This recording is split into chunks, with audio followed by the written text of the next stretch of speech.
بسم الله الرحمن الرحیم.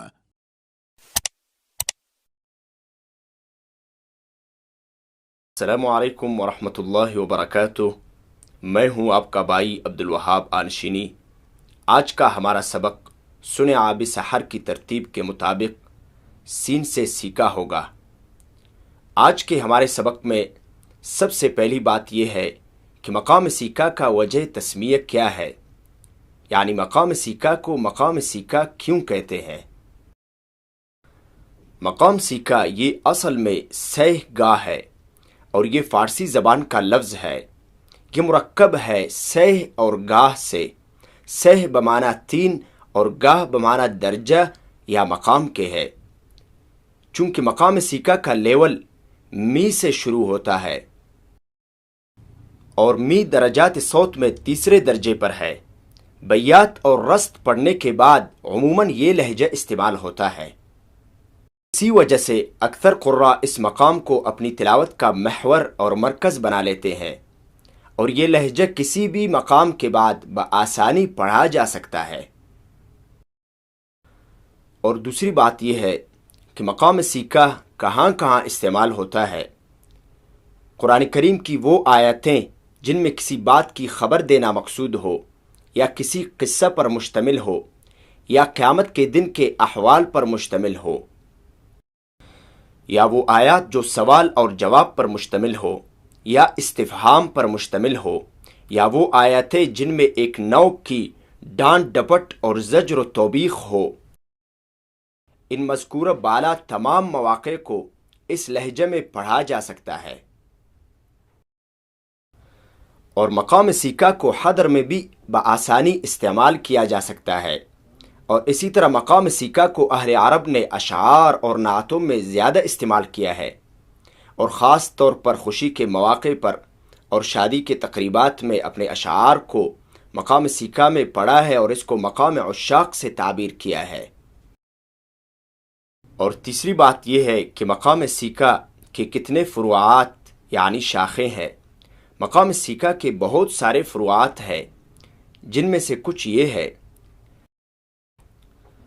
نمبر 1 مقام حزام، نمبر 2 مقام راحت الارواح، نمبر 3 مقام عراق، نمبر 4 مقام بستنکار، نمبر 5 مقام مستعار، نمبر 6 مقام اوشار.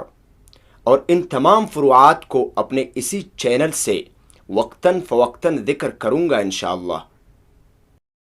ہمارا آج کا سبق پچھلے اسباق کی طرح تلاوت میں، حدر میں، اشعار میں، اذان میں سکھانے کی کوشش کروں گا.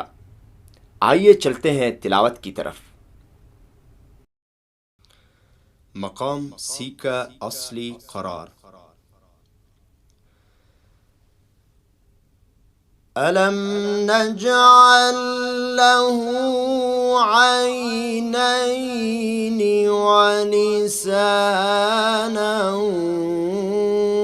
وَشَفَتَيْنِ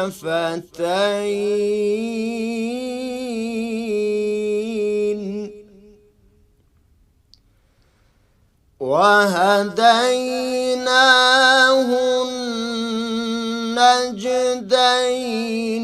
فَلَاقْتَحَمَ الْعَقَبَةَ وَمَا أَدْرَاكَ مَا الْعَقَبَةُ. مقام سیکھا جواب. وَهَدَيْنَاهُ النَّجْدَيْنِ فَلَاقْتَحَمَ الْعَقَبَةَ وَمَا أَدْرَاكَ مَا الْعَقَبَةُ. مقام سیکھا جواب الجواب.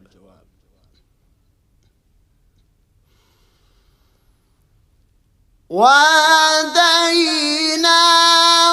النَّجْدَيْنِ فَلَاقْتَحَمَ الْعَقَبَةَ وَمَا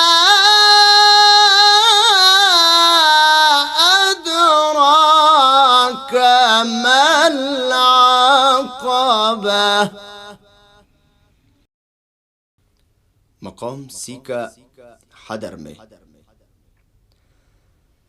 बिस्मिल्लाहिर्रहमानिर्रहीम वद्दुहा वल्लैलि इज़ा सजा मा वद्दअक रब्बुक वमा क़ला वललआखिरतु खैरुन लक मिनल ऊला वलसौफ युअतीक रब्बुक फतरदा अलम यजिदक यतीमन फआवा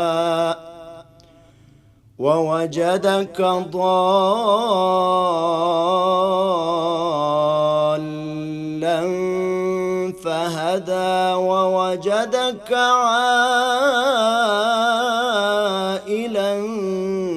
فأغنى فأما اليتيم فلا تقهر وأما السائل فلا تنهر وأما بنعمة ربك فحدث मकाम सी का अशआर में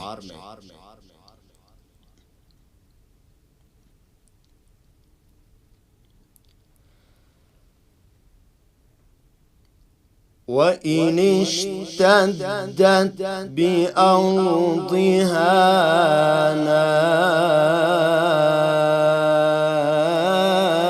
نائبة وإن اشتدت بأرضها نائبة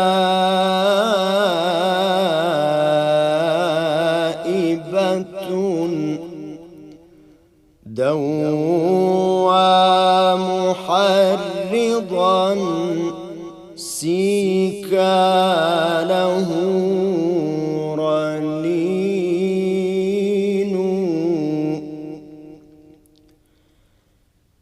لمقام السيكا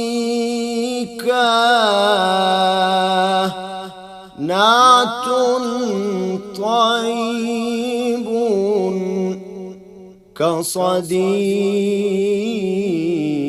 كصديق أريحي في اللقاء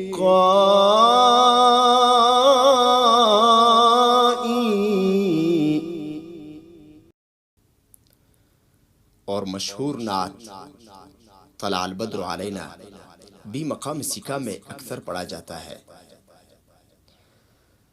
طلع البدر علينا من ثنيات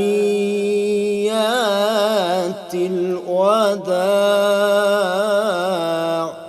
وجب الشكر علينا ما دعا لله داع أيها المبعوث فينا جئت بالأمر المطاع جئت شرفت المدينة مرحبا يا خير داع मकाम सी का अज़ान में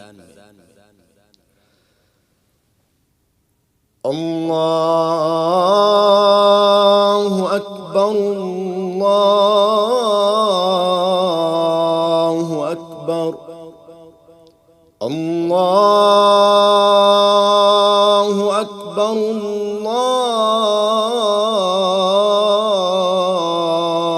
अल्लाहु अकबर अशहदु अन ला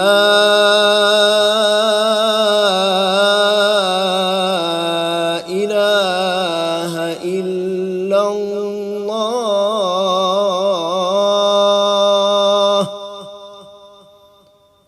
أشهد أن لا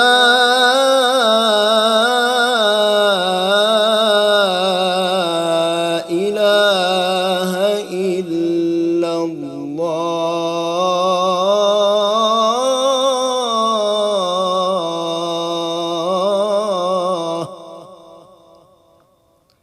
اور آخر میں لا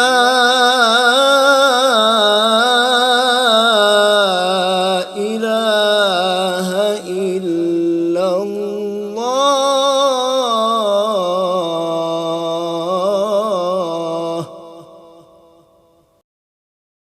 اور مقام سیکھا کو انتہائی میٹھے انداز میں اور عام فہم انداز میں میرے نزدیک الشیخ الشحات محمد انور رحمہ اللہ اور الشیخ احمد شبیب رحمہ اللہ اور الشیخ متولی عبدالعال رحمہ اللہ نے پڑھا ہے، اور اس مقام کو قدیم اساتذہ کرام نے اپنے تلاوتوں میں استعمال کیا ہے، جن میں سے مشہور الشیخ مصطفیٰ اسماعیل رحمہ اللہ، الشیخ محمد صدیق المنشاوی رحمہ اللہ اور الشیخ ابو العینین شعیشہ رحمہ اللہ تھے۔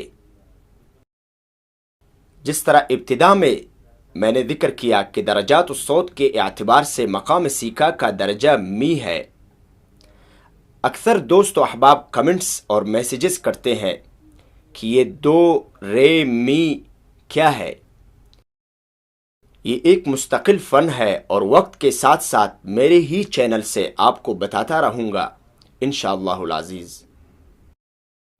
آج کا ہمارا سبق مقام سیکھا الحمدللہ اختتام کو پہنچا۔ ہمارا اگلا سبق مقام حجاز ہوگا،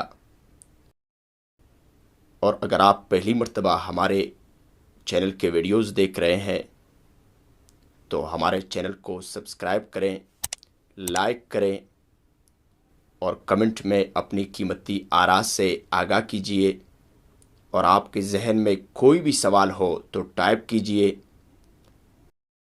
اگلے ویڈیو تک کے لیے اپنے بھائی عبدالوہاب آنشینی کو اجازت دیجیے۔ اللہ حافظ۔